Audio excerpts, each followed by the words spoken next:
omulungi omwesigwa tukwebaza olunaku olwaleero lwe wateekateeka era lwe wamanya ng'ensi tennaba kutondebwa n'olwawula nga lwa Nakamate Catherine. Mu kamwa ko mwoyogerera nti ekirabo kyo kiri kuseguliza ne kikutuuza n'abalangira. Tukwebaza olw'ekirabo kye wawa Catherine Nakamate ekimuseguliza okutanula leero n'ennaku zo zonna ez'oku nsi kimutuuse ewanene era ewayayaanirwa buli muntu. Kuwamuwa okuyimba tewamuwa kirala. Ekisaawe kye wamusindika okugendamu kijjudde ebizibu byakyo bingi omuli competition emu nga teri healthy, erimu okuvuganya okw'ekika ekya waggulu, erimu n'omulabe sitaani. Tusaba omukingirize amakubo gonna amabi agasobola okumudivertinga n'ekirabo ky'obutamuganyulwa ogamulongooseze ayi Katonda waffe. Leero ng'azaalibwa mu kisaawe kino leka abeere omwana omuwere ataliiko kyakunenyeza, ate era omukuumire mu ngoye ez'enjeru ne mu kitiibwa kyo abeme kubaako kabonero konna kakunenyeza ekiseera kye kyonna kyalimala ng'ayimba. Agaggawaze nga bw'ogaggawazizza bayimbi banna abalala, muwe ettutumu nga bwe wali wabaasooka n'ab'omulembe guno n'abaliddawo, kubanga gwe gwakulembeza mu nsonga ze naawe mubeerere mu nsonga ze. Kitaffe tukoowoola n'olunaku olwaleero abagenda okwogera bonna tubawonga gy'oli, ebyokulya ebitegekeddwa bannamawulire abali wano nabo bawa omukisa ogw'enjawulo baganyulwemu nnyo omulimu gwabwe gwe bakola. Byonna bye tukola leero tubiteeka wansi w'omukono gwo ayi Katonda waffe, buli omu mu ddiini ye n'addamu nti amiina. Tweyanziza nnyo abantu abo waliwo ekigambo kye bakozesa naye sijja kikozesa. Tulina abantu abamaanyi mu industry eno yennyini eya music, era nga ku pano tulinako omukyala Joanita Kawalya muganga ffenna buli omu amumanyi.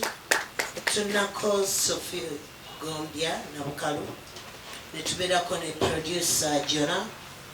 Tulinako Norbert nga yewa promotions. Tulinako omukulu Big Eye naye muyimbi mu basajja nga w'amaanyi, so ng'ate era management SMP travel and tour be batadde oba be bagenda okuba nga bateeka mu mwana muwala ono ensimbi. Ffenna wano atuleese ye mwana muwala gwe bayita Catherine Nakamate.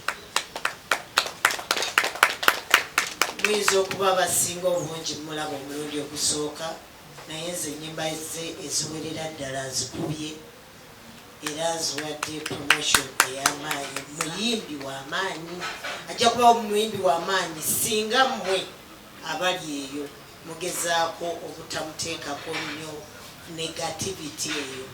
Singa muwa positivity ajja kutambula nammwe bulungi, era mmanyi nti omu ku bakyala betujja okwenyumirizaamu mu myaka ng'ebiri ajja kuba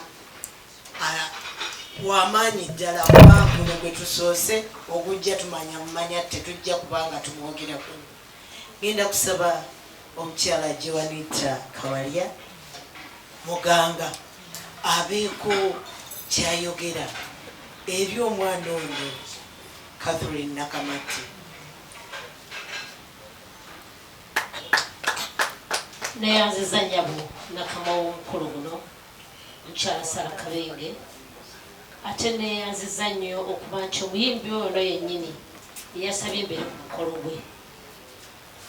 Muyimbi muto ate ng'okoze bulungi okukola omukolo gwe mu kiseera kino eky'omwezi ogw'abakyala, ebisoomooza ebiri mu nsi, era nga omulundi guno omulama gwagamba nti ffenna buli muntu yenna abeeremu nga twetunuulira ng'abakyala.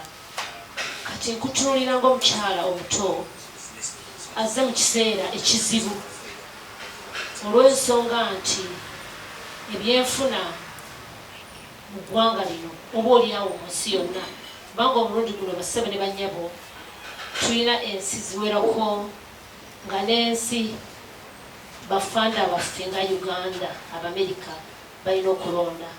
Bwabeerawo ebyokulonda ebyenfuna bibeera bizibu, ate nga art ayagala ssente ya buli kaseera. Ekitone kino kyoyingiddemu kirungi naye kirina ebikisoomooza omuli ensimbi, kubanga abantu balowooza buli kaseera nti obeera mu art olina okukyusa buli wiiki okuva ku nviiri nga bwe tukulaba olwaleero. Abantu bonna bwe basuubira nti mugenda okusigala. Nolwekyo abali mu promotion abapromoters bo balina okukutunuulira oli otya. Ekyokubiri, enneeyisa.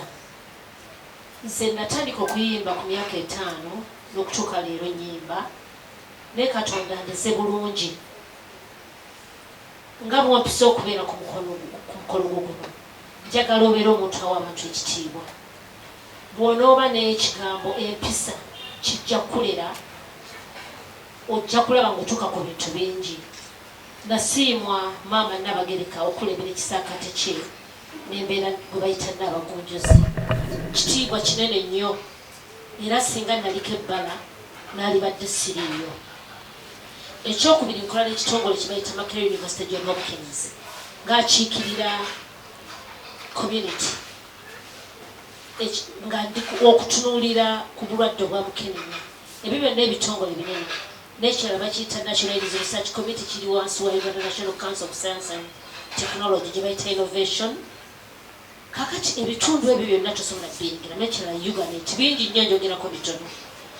Okubeera omuyimbi kukuwa omukisa okuyingira ebintu ebinene singa oba weeyisiza bulungi. Ate okirungi oli muwala muto, ebisoomooza mu bawala abato bingi ddala. Wabula gw'oli waddembe okutunula ku biki by'olowooza byeyagala okoleko ogatteko ku kyoli. Kubanga okuyimbako kujja kugaziwa nnyo nga tokoowa kusoma, tokoowa kugattako. Kwegamba bw'onookola ekyo bijja kukuumira mu art, mu kitiibwa ne ssente ne byonna. Ekyokubiri, Katonda yanyamba n'efumbira omwami gwe bayita Christopher Muganga, akolanga consultant mu kitongole kya National Curriculum Development Center. Mbadde naye emyaka egisukka 28. Nakyo nkyebaliza Katonda nti n'obufumbo bunnyambye okunkumaakuma n'embeera omukyala aweebwa ekitiibwa. Okyali muwala muto, saagala opape kufumbira kuba njagala weetegereze. Nsaba weetegereze omuntu Katonda gw'anakuwa asaanidde. Nina abaana 2, omu ye wange Christopher akola ne Uganda Breweries nga human resource, mukama we ye mukyala Agnes. Naye ate n'omuwala omuto bamuyita Matilda, muyimbi muto naye ajja stage ne mnye bagiyita maturity. Kati nsaba nakyo Katonda akikuwe. Ennaku zino abavubuka temwagala bifumbo, mulabanga obuzitowa, naye ate nabwo buyamba. Nze omwami wange si muyimbi, oba oliawo nakyo kyanyamba nze okusobola, naye ate kirina okusomooza kuba ndi mukyala ayingira ekiro ssaawa 10 kyeyambirwa eggwa. N'olwekyo okuba n'omwami asobola okungumikiriza paka leero si kintu kitono. Catherine, olabika bulungi, oli muwala muto. Nsaba otunuulire obufumbo bunabo nga bwakitiibwa. Era nkakasa nti Katonda bw'anaabukuwa tugenda kubeera basaale abaliweerawo okulambika okikola otya era nakyo kifune, kubanga batunonya bakifuna. Buli muntu yali agadde okifuna naye takifuna. Mukubira essimu tumujjukize, tumugambe tumukulu watugamba bw'ati ovudde ku lugendo alyokaga kozi yesaawo maama saba oyogereko eri bannamawulire.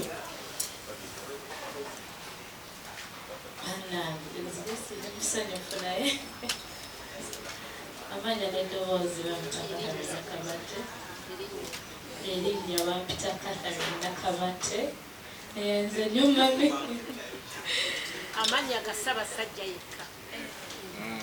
Erinnya bampita Catherine Nakamate, nga sinnagenda wala kansooka okwebaza Mukama Katonda atukumye okuba abalamu, atusobosezza okuba wano. Tumwebaza ekitiibwa n'ettendo mbimuddiza. Ndi mukazi Mukatuliki, mami mbeebaza bannaaye wankole kumpisa. Mami mbeebaza neyanziza nnyo neyanzeege okubayita ate nemumbeererawo ku lunaku luno. Neyanziza nnyo neyanzeege. Nasooka kukulaba aliba mukolo ebya so nakunyanjulira naye binali kyali katono neyanziza nyo salabambi neyanziza maneja wange abakumpeereza akakubye nengabaddaye neyanziza nyo neyanziza omanyinaze big eye kweyitira bro. Thank you so much. Neyanziza nenebaza producer wange oyo mutawanya najula nokukwata ku mboko nejona. Thank you so much. Simon tulwanye entalo kuva ku luyimba lwange olusooka paka lwenina kati omwami oyo yaziwandiika. Tiimu yange aba makeup abanyambaza buli omu beyanziza nga sinnaba wano kanneebaze management yange mwebale kumbeererawo. Abawala bangi bali balina ebitone bannaye okunsinga n'olira omwana ng'ayimba n'onga bannange naye neebaza management yange mami omukyala kati myaka ena muyitira mami mazinga sani bannaye mwebale butaasuulawo. Manyi siri perfect, I'm not perfect naye mbeebaza ate waliwo besobola kwogera naye yeetegedde. Mwebaza nnyo ambeererawo walaba nga nkola nti namaba olina kuba wano era mweyitira papa naye yeetegedde. Neyanziza nnyo neyanze ngenzaani nonjagala nontwala nga sisitawo nontwala nga muwalawo. Kwebaza papa kati munzikirize nzirewo wano wembadde ntudde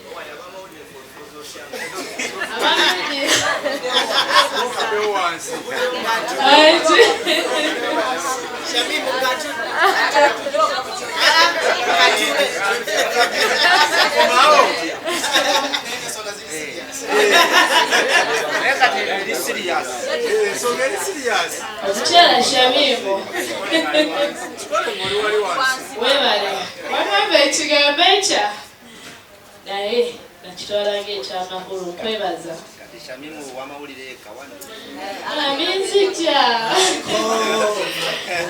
nzija bambi abamawulire neyanziza ne babakubira ate ne batagana kujja zaani neyanziza neyanzeege okunyiika kujja si gwe mulundi ogusoose tugenda kukola nga ffenna. Omukulu Senguya oyandaba luli nga ndi mu kuyimba ku Serena nga nyimba akajanja nangamba gwe tomanyi kikyoli nanzizamuko kusuubi n'amaani kuba nali ntidde ekyaddala naye ate I made it. Nkweyanziza seba okubaawo wano kati bannaye olunaku olwaleero tuli ku luyimba lw'ekkomera. It is a dedication eri abakyala bonna eri buli muwala luko olunaku buli mukyala mu kiti mwoli saasosola nti ono muleke ebbali. Oluyimba lw'ekkomera lukwata ku buli mukyala nakyeyombekedde atandika avaayo eyakalaba laavu kyeki omufumbo most especially omufumbo. Oluyimba baluyita kkomera naye nga lwaku mutima mujja dduulirako kubanga tugenda tuli mu premieringa tugenda tandika ozannya naye nga asaba buwagizi industry genzizeemu kimanye amafumu wekiba kinnya gakyeze naye nga ndi Mukama Katonda ate n'abantu abanjagala nsuubira nja bbiyitamu naye nga asaba munnyanirize munjagale nange mbasuubiza obutabaswaza. I will try I'm not perfect nakyogedde but I will try my level best okulaba nti siswaza management yange because I know they expect much from me. Era ekyo management nkibasuubiza. I will not disappoint you. Jakuba nammwe mpaka kwa gye tuvudde wangi wawanvu actually. Wawanvu. Naye mwebale nnyo mwebalire ddala obutanvaamu ne mungolola wembedde omukyamu mbiwulira sibisuula kyova olaba ntuuse wano wendi neyanziza nnyo neyanzeege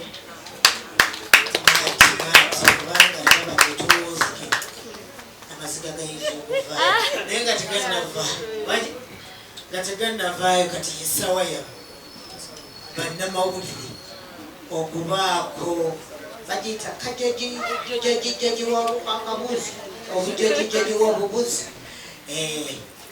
naye timubuuza ate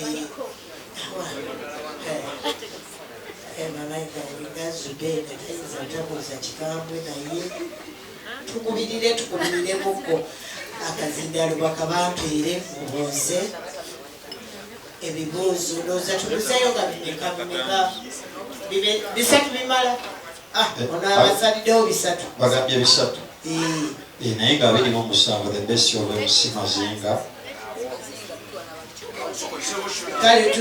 va ku ssomero naye nga si kyenteekako focus but when my management weyampulira nga nnyimba ng'olwotandisa okukola nabo they saw something special, they saw a talent in me. Kubako ne batandika okungayidinga n'okuteekamu ssente. Ennyimba peza ennyimba 10. Ennyimba 10 nziweza. Sofa nina video 3 endala za audio. Nina sinsonga. Nina olwasookera ddala nali ne Simon era olwo nali waka manager wange n'aŋŋamba sooka ojje wano ku studio nga siri prepared naye I made it twalimba n'omwami oyo Simon Rock ate era nga ye yaluwandiika baluyita ofaayo era lwo luyina ne video. It was during COVID period. Nenzirako oluyimba lwa Nalonda era nalwo luyina video. Ndowooza yeetambudde kugiraba. Yes. Ekkomera lweluzzeeko era zonna zenjogera zirina video. Ekkomera it's about marriage. Ebizibu abakyala bye bafacinga mu bufumbo. Ebizibu abakyala bye bafacinga mu love. Kuba twagala nnyo ate omukwagala okwo ne batumenya emitima mu binnyo. Naweesanga nti oli okudda mu love ajjukira past eri ya love experience gye yafuna eri. N'agijjukira osanga n'agamba kaneeyombekere. N'agana challenges muzimanya abasajja ze mutukozinga.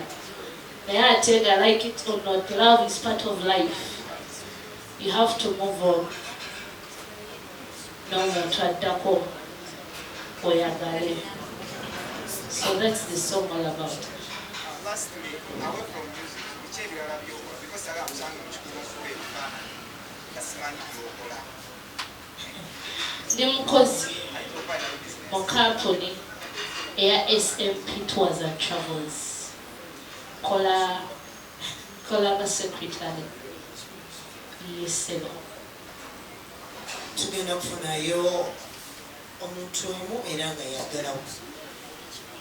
Bweba tetunina katufune president ndowooza buze ekibuuzo kimu kyokka tugalewo oluganda buze tukolera yeyeka nze nokulira sa amanya Josephat Sebyo president abakola olugambo nsanyuse nnyo n'okuwabulwa omukyala Gwenta Kawalya amanyiza embaga ebbanga lyonna